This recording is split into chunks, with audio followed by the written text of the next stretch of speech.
I want to share with you a big secret today. And it's not one that a lot of you are going to want to hear. But at the same time, it's so important that I have to tell you.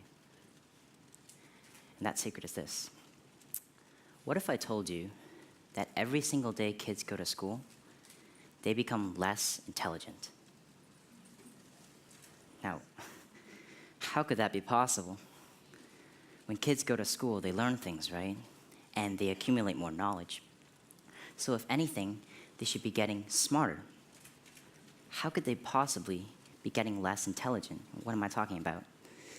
Well, I do hope to illustrate that to you today. Before I turned 14, I was a kid that did not know what he wanted in life. So usually when you go up to a 5 or a 6-year-old and you ask him, what do you want to be when you grow up? He'll say an astronaut or a businessman. I wanted to be a professional Call of Duty player. And since I had no idea about what I wanted to be when I grew up, I just listened to my parents almost 100% of the time. I trusted that they knew what was best for me. My parents wanted out of me what any typical parent would want out of their child. So go to school, keep up your grades, get out and exercise once every few years. And I was trying to do everything they asked of me, except the problem was, I wasn't even that good at school. I was terrible at science, couldn't write a 5-paragraph essay if my life had depended on it. And to this day, I still think I'm the only Asian kid in the world that doesn't understand math. I really do. But when I turned 14, that all changed. And I was no longer this hot air balloon floating around in space. I was now like a supersonic jet flying towards my destination at like 50,000 miles an hour, or however fast those things go. And this change all started when I received an envelope in the mail. It was an invitation, not to a birthday party, I didn't get any of those, not to a playground, but to a business plan competition down in Boston. And I was curious. I was just so curious that I had to go. And the program director explained to us that over 5 months, we would form a team, develop a business idea, and present this idea to a panel of judges who would be judging us on, how good our suits are and how good our business ideas were. And long story short, over that 5 months, I formed a team, developed an idea, and we actually ended up winning that competition and taking home a check. And that one event sparked my interest for going to more and more of these competitions. And over the next 2 years of my life, I actually went to dozens and dozens of these competitions, and I was winning almost all of them. And I realized that I liked going to them so much, not just because I liked winning them, but also because I had an unrealized passion. And that was a passion for creating things. Because the one thing that my team would do differently from our other competitors every single time was that while everyone would go up and present their idea and their PowerPoint, we would go to Home Depot, buy supplies, and actually build the idea we were talking about. And the judges were just so blown away by the fact that a bunch of teenagers could go and create things, could make prototypes and minimally viable products. And we won almost every single competition just because the judges loved that we had gone and executed. At one of these competitions, I met a short-tempered, middle-aged Polish guy named Frank.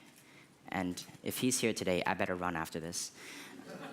And he came up to us, and he took a look at our prototype, and he said, I can help you guys turn this into a real company. Think about that. Isn't that cool?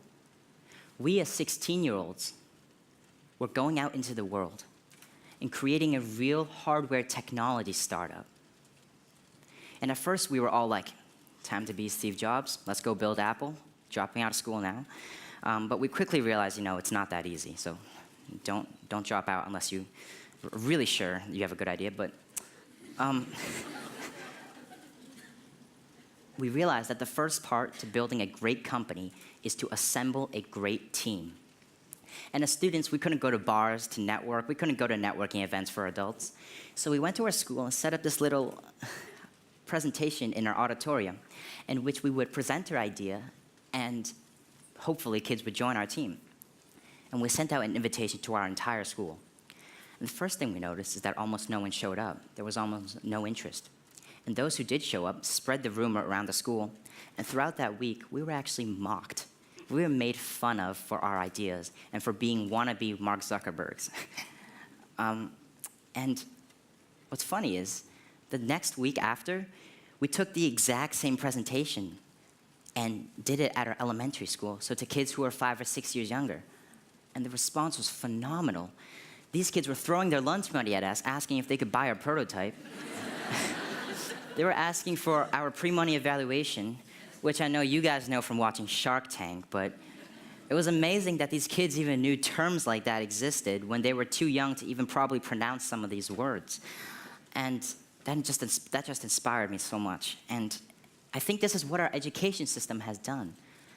Over just these 5 to 6 years in the education system, these creative children have turned into these teenagers that are unwilling to think outside of the box. So let's go back to that secret I was talking about. How is it possible that school is making kids less intelligent? The fact is, there is so much more than just one type of intelligence. And while school can make you more academically intelligent, it can teach you physics, algebra, calculus. It is diminishing the children's creative intelligence. It is teaching them to think a certain way, to go down a certain path in life. It is telling them, go to high school, get a diploma. Go to a good college, find a stable job. And if you don't do that, you won't be successful. And if that was true, how am I even standing here today? How did I, a straight C student, start a technology company at the age of 16? And how is my company, which was featured on the Wall Street Journal last week, doing better than some of the companies started by Harvard or Stanford graduates? It must be something that can't be measured by academic intelligence alone. So here's what I believe. Parents, teachers, educators, you have the power to influence and inspire youth. The fact is, there are way too many people out there right now who are obsessed with telling kids to go to college, to find a good job, and to be successful. There are not enough who are telling kids to explore more possibilities, to become entrepreneurs. And if there's one message that I want parents, kids, and all of you to take away from what I've said here today, it's that you can open your own doors, and that you can stray away from this conventional, limited, and narrow path that education sets us upon. You can diverge and create your own future. You can start your own companies and start your own nonprofits. You can create, you can innovate. And if there's one message I want you to take away from everything I've said, it's this. No one has ever changed the world by doing what the world has told them to do. Thank you.